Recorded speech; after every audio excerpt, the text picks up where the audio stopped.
Shalom, brothers and sisters. Shalom, brothers and sisters. Giving honor and praise unto the Most High, the Creator and Maker of heaven and earth. My name is Yeshaya Yisrael of the tribe of Dan of the nation of Israel. And in this particular presentation, brothers and sisters, we intend to go over a matter regarding the honoring of presidents and ownership.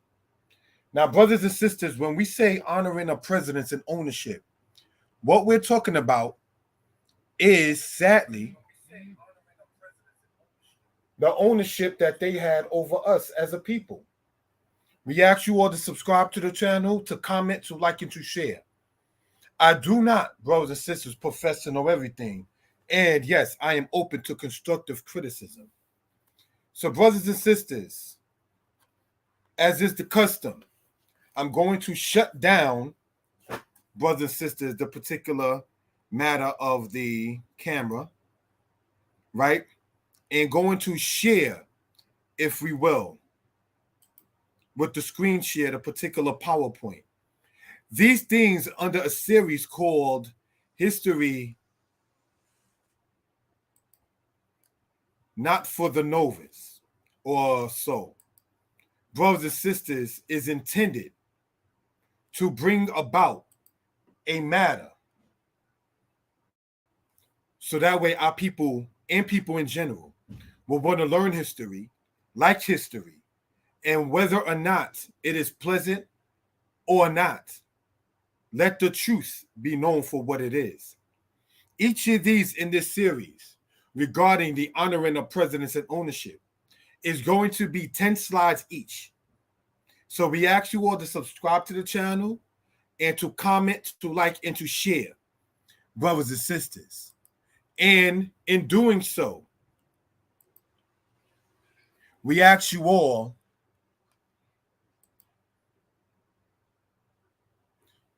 to share this with your friends. So we are going to say welcome to the channel. Shalom, greetings. Giving honor to the creator of heaven and earth. This presentation is geared towards spreading the truth of world history to the people who care to hear it. In this presentation, we will honor the presidents in ownership. Please subscribe to the channel. Now, the channels that we have this on is Mora Yeshaya Torah Lessons. Pardon me. No, it's not. Mora Yeshaya History Lessons and Mora Yeshaya History Lessons 2. So whichever channel you happen to see this on, we ask you to subscribe to that channel. Thank you. Horatio Grenoble, Washington.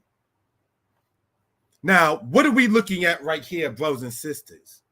Is a picture of a statue of George Washington. And this was set up, brothers and sisters, by Horatio Grenoble. And this was done, brothers and sisters, in the 19th century. By Horatio Grenoble.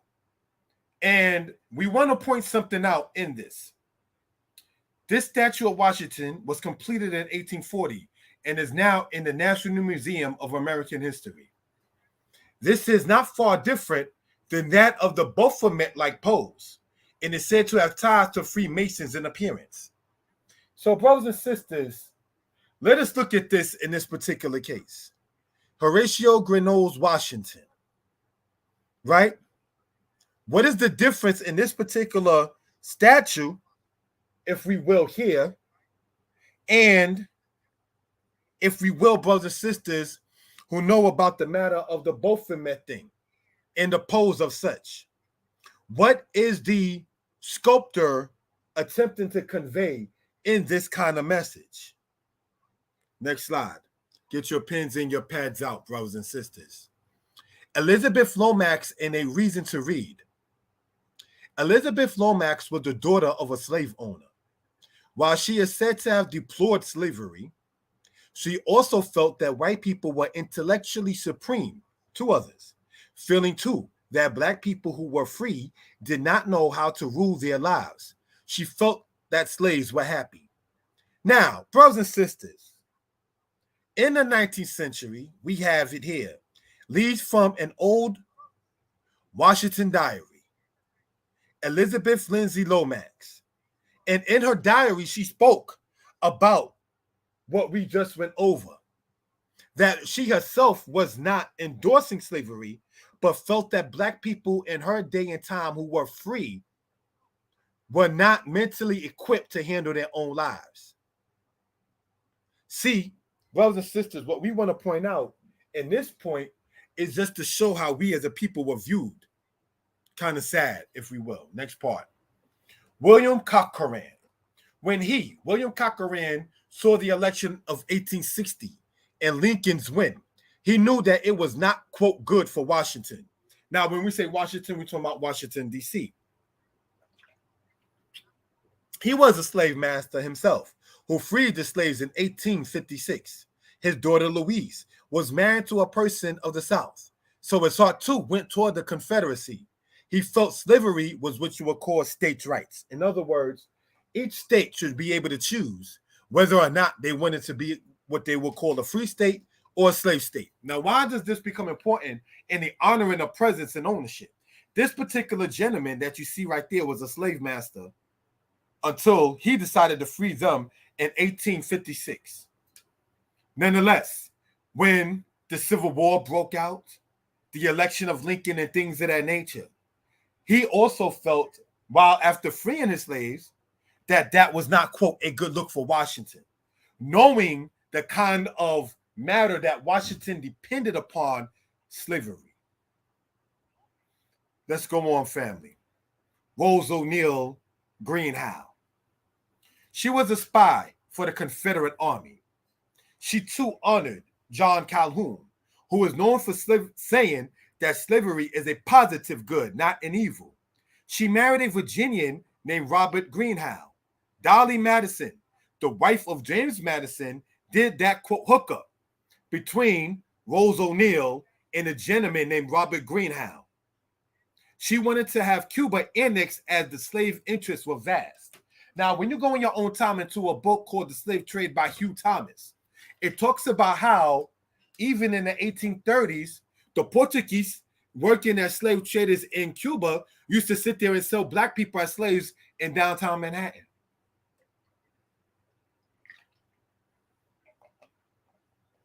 You understand? So the slave trade was not a small matter.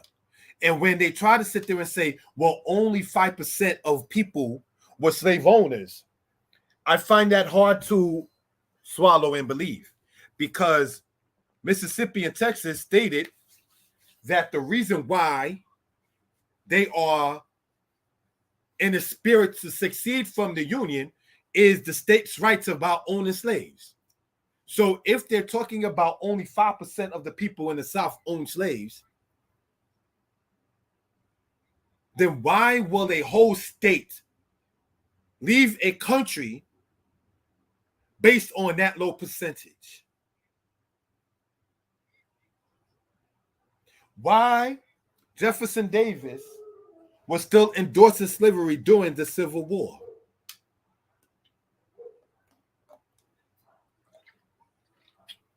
Next slide. Our ancestors shown on Pennsylvania Avenue. James Madison, a slave owner, was told by Marquis de Lafayette that Blacks should be emancipated. He felt that all men, without exception, have a right to have liberty. We want to point out that James Madison had over 100 slaves. Now, this is the 4th president of the United States. Now, how does that kind of tie into what we just went on? Because, brothers and sisters,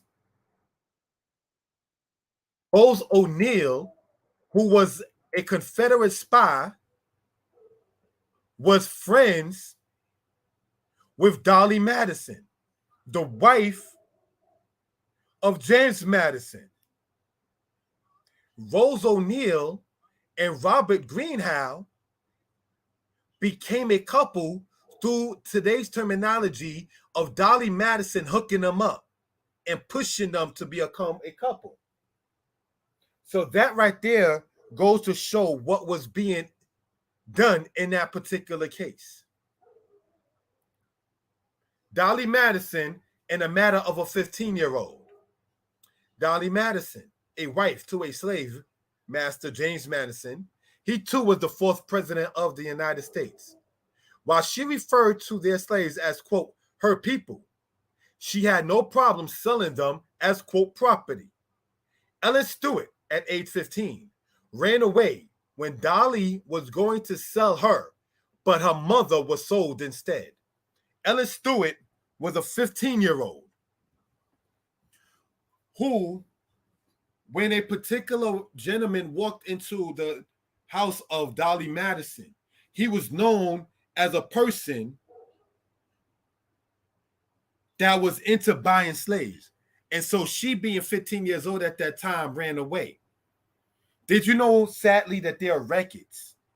And I'm not going to say sad that there are records left, but sad that it is truth, that many black females in slavery were kept naked until their uncleanness in Israelite culture called the menses in today's society came upon them. So she was kept naked in many cases, maybe not this particular one named Ellen Stewart, but there are records, namely in North Carolina, where the slave who was a female was kept, in today's term, stark naked until her uncleanness or her menstruation began to start. So until the time of maybe 14 to as old as 18 years old in this particular case. So Ellen Stewart runs away being 15 years old. Do you know that her mother, as pointed out, was sold instead? And later on, Ellen Stewart was found in a ship that they called the Pearl that was supposed to go over to have black people to be freed in the North. And then Ellen Stewart herself was sold by Dolly Madison. These are things we want to point out for historical purposes as they try to minimize the matter of what happened with us in the slave trade and in slavery. No, let us bring this out, brothers and sisters. The matter of 1794 in Washington, D.C. The noted first slave auction in Washington, men in Washington, D.C., as pointed out, was in 1794. The dealer of the captives was Edward Burroughs, who did so by Blodgett's Hotel. Now, what you're seeing there on the right-hand side is a picture of Blodgett's Hotel in the 18th century. Not far from there, our people were being sold. There were noted 3 males, aged 10, 13, and 19, a mother with a son and daughter, and 3 females, aged 12, 15, and 17. So we're talking on his flyer in 1794, you have a 10-year-old boy, a 12-year-old girl, a 13-year-old boy, a 15-year-old girl, a 17-year-old girl, and a 19-year-old grown woman to be, along with a mother with son and daughter. If we can see, in no disrespect intended, that the separation of the male principle was already being done then what can we see outside of the cruelty of said manner? Another thing to point out is when they attempt to state that, quote, the Bible was given to the slaves. No, because the slaves were not allowed to read. So the Bible, which is a book that is read, would have not been given to the slaves because the slaves were not expected to read by law. Not law in the Bible, but law in the United States. You understand? They would incarcerate black people who were free for teaching others how to read and flog him. But if you was white, and by flog we mean beating, and if you was white and taught a black person how to read, they would sit there and incarcerate you and give you a fine.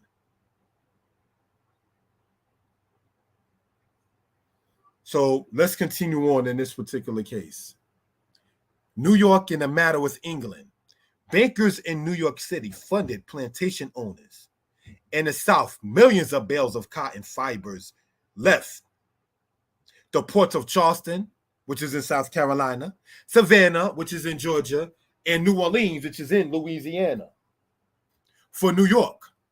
Then to the giant looms of Manchester, England, the capital polis of the world. Polis means city. Correct me if I'm wrong.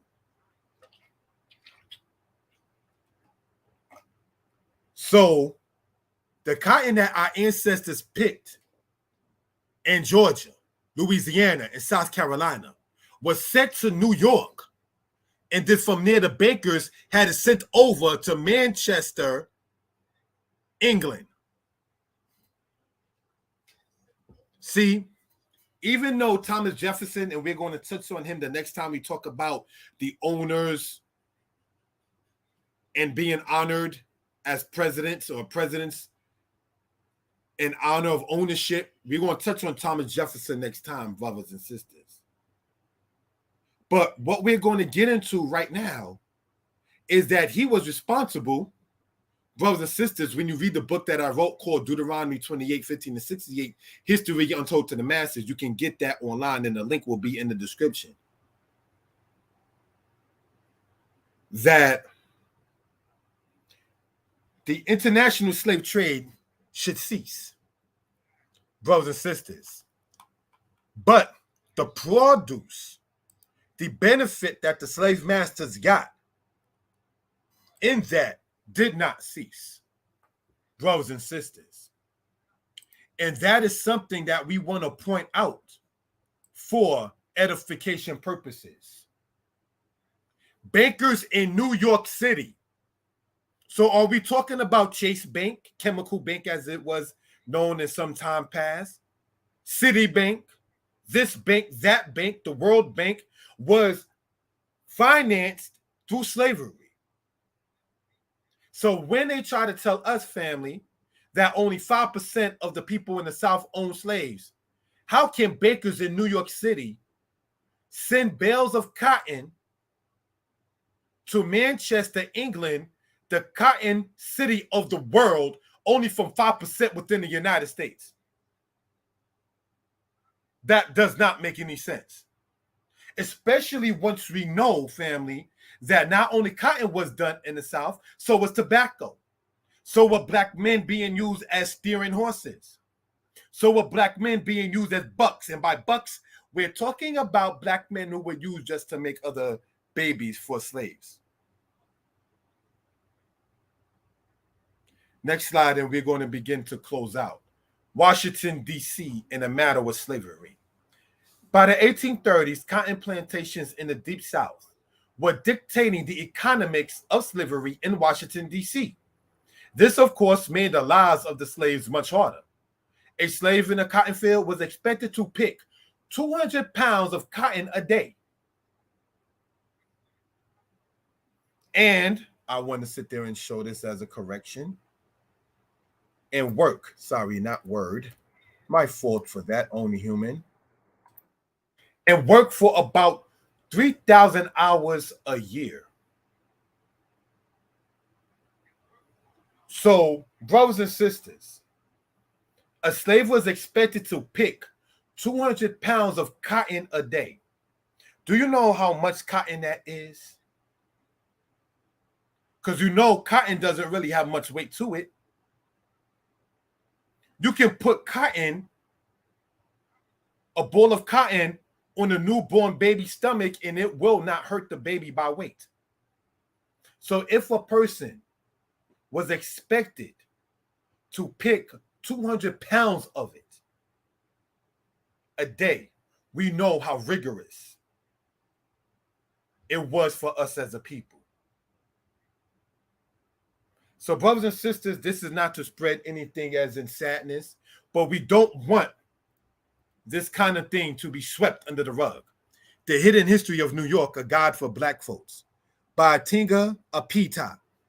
And the book here, The Hidden History of Washington, D.C., a Guide for Black Folks, the Reclaiming Project, sorry. You can get those two books on Amazon if you're interested, brothers and sisters. So what we're going to do, brothers and sisters, is close out. And what we went over is a matter, starting with Washington's statue inside the museum. And then, brothers and sisters, the diary that was left from a person who said that they basically detested slavery, but at the same token felt free black people couldn't mentally handle themselves. And then this guy whose daughter was married to a Confederate person, and so his heart yearned toward the South and owning slaves, even though he said he freed his own in 1856. Then this woman right here, who was a Confederate spy, and through the urgency, if we may say, and through the influence of Dolly Madison, this woman married a Virginian man. And she was saying that they need to annex Cuba to the United States for the matter of slavery. Our ancestors shown on Pennsylvania Avenue, and James Madison, an owner of over 100 slaves. His wife, Dolly Madison, known by many to say, oh, she saved Washington's picture when the British burnt down the original White House. But she also sold the person, Ellen Stewart's mother, when Ellen Stewart ran away and went on a ship called the Pearl. And when it was not successful and Ellen Stewart was found, Dolly Madison sold her as well. And the first auction in 1794, which when we talk about Thomas Jefferson next time, we're going to talk about the slave laws in 1794 within the United States. And then this book being shown, which you can get online. Shalom, Elder True Legion. How are you doing? Thank you for joining on. So we're going to close out, brothers and sisters, in this particular case. And this is a series, History Not for the Novice, brothers and sisters. And it will be on the channels, Mora Yeshaya History Lessons and Mora Yeshaya History Lessons 2. On a human level, want to give due respect to my lady, Sarah Michaela of the tribe of Judah, for encouraging me to even get into history more online and to set up the channels to have it to be more structured and orderly. Giving due respect to my history teacher, may he rest in peace, Chief Simeon of the tribe of Judah, from a congregation called Ben Azakim. Giving due respect to one of my main Hebrew teachers, Kohen Mikael, may the Most High continue to bless his life. And brothers and sisters, I'm asking you all as a brother and as a friend to subscribe to the channel, to comment, to like, and to share. And we intend on, as time goes on, to bring more presentations in history. I'm not working on the weekends now as I used to, so it gives a brother more time to develop this outside of the time, and I want to emphasize this and close out. Brothers, and I'm speaking to the males, don't get so caught up in working, and don't get so caught up in your own particular, though it's not evil or wicked, desires and goals to where you neglect the time with your lady. So Torah teaches us, if a man, unlike myself, I'm not polygynous, but it says if a man was to take a wife in addition to the current wife he has, there are certain things he's not supposed to neglect. The conjugal rights cannot diminish. Her food and her raiment cannot diminish. He can't say, well, I took on another wife, so, things is different now. No, she's supposed to get the same treatment and love and respect and attention as before. You taking on a new wife, or in this case, you taking on a new channel, or if you take on a new job, and it's not to try to play with the words of the Lord because it says wife. But point nonetheless, brothers and sisters, namely to the brothers, to the males, is give time to your spouse. Don't get so caught up in camps, and I'm going to say that, to where you neglect what you're supposed to be doing for home base. Because the brothers that you're rolling with in the camp, they're going to go back home to their Isha. And I seen that growing up in Israel. And you don't want to be left in that manner. And if you got a good lady, like I got Sarai, a good lady, she's not going to want to deter you from your goals and ambitions. She's going to encourage it. she's going to sit there and say, let me know how I could be of help. You may have to say, for this one, sweetheart, don't even bother to moderate. Just let it be what it is. You've done so much help the other day, being on the Sabbath. Give her a break sometime. One of the things, not to get sidetracked from this history lesson, is I want to learn to cook. So that way I won't have to go to my lady for food. I can bring her some food as opposed to just buying it and then bringing it by her and then she's making it and so forth. You know, in that particular case. In the channels that we're only on right now is Mordeh Yeshaya History Lessons and Mordeh Yeshaya History Lessons 2. And this lesson is concluded. I'm asking you all from my heart to subscribe to the channel, comment, like, and share. Most High bless you all. Have a very good week. Shalom.